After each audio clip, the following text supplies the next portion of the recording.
কিয়ামত যদি বিশ্বাসী করেন, তাহলে কিভাবে আপনি নামাজ না পড়ে থাকেন? আপনি কিভাবে আবার নেশা করেন?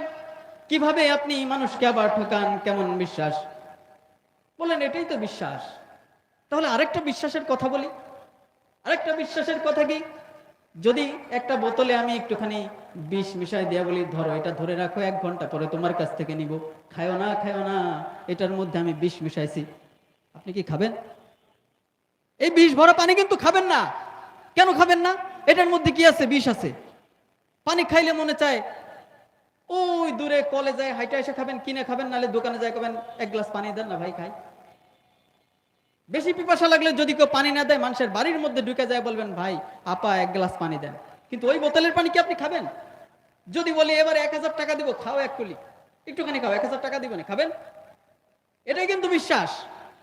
এটাই বিশ্বাস যে আপনি বিষ মনে করে পানি খাইলেন না, অথচ কিয়ামতকে আপনি এমন বিশ্বাস করলেন যে আপনি কালকে নামাজ পড়বেন না।